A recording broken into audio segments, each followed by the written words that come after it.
Okay, let's roll right into our post race for this afternoon's 65th annual STP 500 National Chevrolet for Hendrick Motorsports. Our third place finisher is his teammate Dale Earnhardt Jr. He drove the number 88 Diet Mountain Dew Chevrolet for Hendrick Motorsports. Jimmy certainly contending for the win throughout the day, back and forth with the 41 car over the last 50 or 60 laps. Tell us what happened out there. Just a very strong race car, and we unloaded off the truck fast and qualified well and had an awesome car here in the race today. And of course, disappointed not to get to victory lane, but there wasn't anything else I could do. I got back by him, and I thought that we had control of the race then. I felt like since I hadn't seen him through really any part of the day, that he might have me on short run speed, but he would fall off. And he stayed in my mirror and found a way back by me, and then got a car length or so on me and did an awesome job. So I wish that I could have gotten Rick the win here for his 30th anniversary, but I came up a little short. It went from a lack of effort. Thank you, Jimmy. And Dale, certainly you battled throughout the day. Gotten a couple of bumps and bruises out there, it looked like. But just talk about the race out there today. It certainly was no easy task out there getting around this short track today, was it? Yeah, well, it was pretty easy till the end. All you had to just discipline yourself to not use the throttle, and I think we'll have a lot of fun looking at the throttle trace on some of them runs, because I was quarter throttle at the max under the lap. I was probably quarter throttle toward the end of them runs, even on the straightaways. It just wasn't no point in mashing the gas any further than that. But I just, when guys were faster, I just let them go and just sit there and take. I was real patient all day and saving the left rear and just, waiting until the end, see where we'd be. And we had good track position. Inside of 38 laps to go, I thought everybody was just going to go like hell, and so we all did and ended up running third. I think the two guys in front of me I was losing my car pretty fast there the last 5 laps, so I didn't have anything else to get there. I got a couple lap guys gave me the outside instead of the inside. That's their right, but that cost me a little time and maybe some wear and tear on my tires. But I thought when we passed the 22, we might be able to roll up there and get in the middle of that race for the win. But those guys' cars, they're pretty good. Dale has retaken the points lead in our NASCAR Sprint Cup Series. We'll start here. Questions. Hank Kurtz has one. Look over here to Mike, and then to Tom, and then to Adam. Hey, Jimmy, I think you guys set a record for lead changes today with 32. It seemed like with you and Kurt the last 20, 30 laps, it seemed like exceedingly clean racing. Is that how it felt? Man, we were so on edge, slipping and sliding, that I gave him a little nudge to get inside of him, and he came and put some pressure back on me, but it was so slight. Honestly, the cars were so on top of the track and slipping and sliding, you could go out there and push one around with your hand. So I think the lack of security in our own car kept us from feeling more racy and putting the bumper to someone or really getting inside someone aggressively, because from the minute I would hit the brakes to go in the turn, I was turning right and just drifting in there the whole time. So the lack of comfort probably prevented us from racing a little harder. There were a record 33 lead changes here this afternoon at Martinsville. Let's go over here to Mike to the right.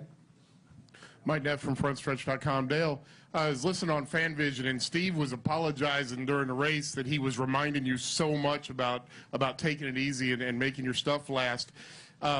You mentioned that discipline. Does it help having him in your ear to remind you when you're running 30 or 40 laps that you got to keep maintaining your stuff? Yeah, I mean, that's exactly what ran through my mind when he said that, when he was saying I'm probably getting on your nerves. I was thinking, man, I'm going to just bring it on because I'll be missing this next year.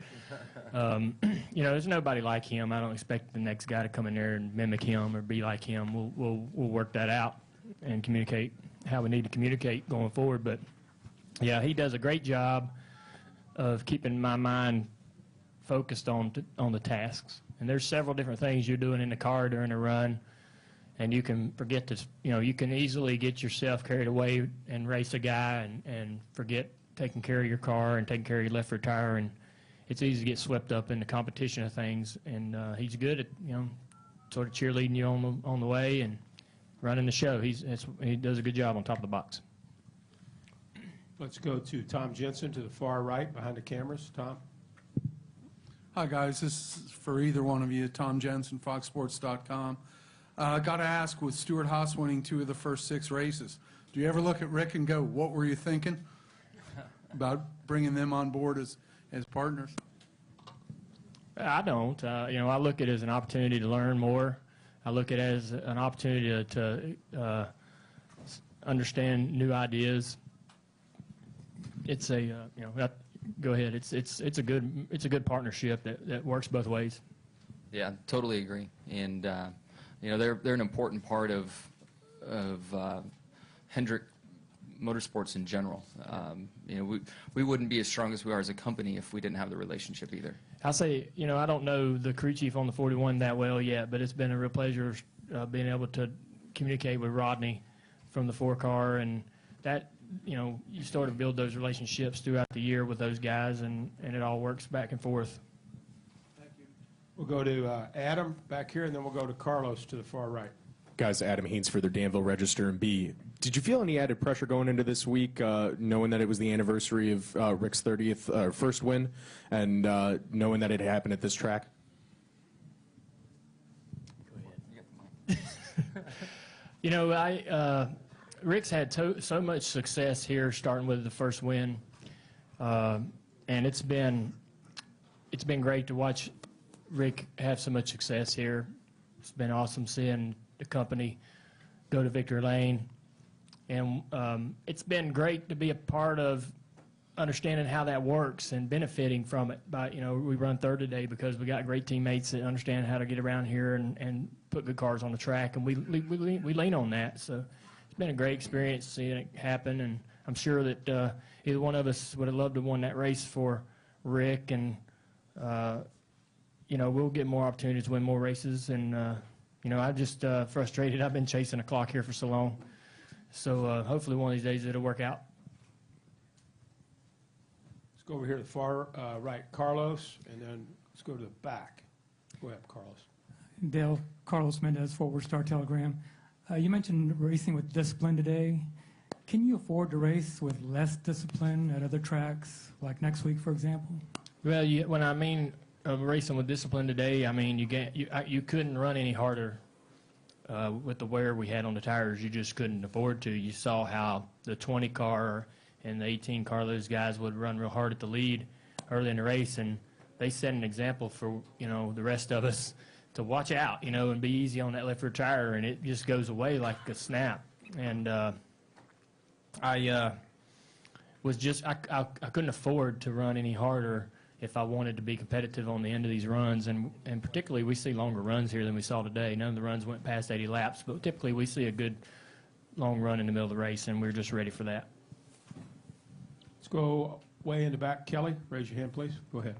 All the way in the back. 2 questions for Jimmy. Kelly Crandall from Popular Speed. Jimmy, I don't want to be the downer, but over the last couple of years, for as much as you've won, you've lost a lot of races dominating like today. Are they starting to add up in your mind? Any frustration? No, but thanks for the reminder. I said I didn't want to be a downer, but...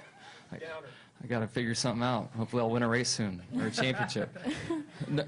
No, to be truthful, last year I felt like some got away that I definitely had control of, and was disappointed myself on some of that. Some of the stuff circumstances got me, but we left a lot of wins on the table last year for sure.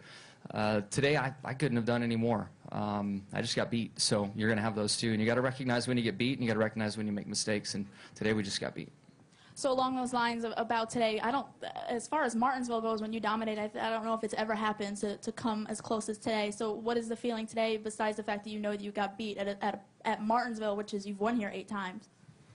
I mean, it's nice to know that our cars are good. This track is in the chase, so it will come back a lot smarter and try to prevent, running second again. You just learn from learn from the situation. I'm not saying there was a mistake today, but you learn from this weekend and carry it forward.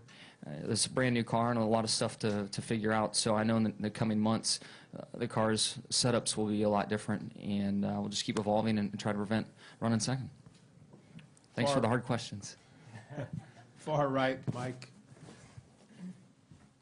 Mike Neff from FrontStretch.com again. This one's for you, Jimmy. A couple years back, Kurt was quoted on camera as saying there were 41 cars on a track he would rather lose to than losing to the 48.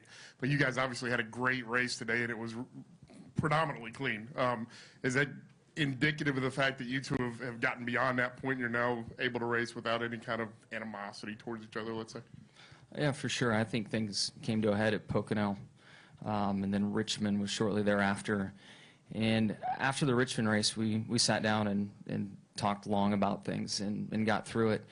And, you know, through some of the struggles he's had the last couple of years before he landed at Stewart-Haas, I've been there and kind of advised, not necessarily advised, but you know, had conversations with him, gave him my opinion. I was happy to see him go to Stewart-Haas. He's a fantastic driver, and with the way we share information, we can learn from him and learn from that. So we're definitely in a good place. That's for sure. I think today was very representative of that. Dale and Jimmy, congratulations on a strong run here today, and certainly good luck at Texas next week.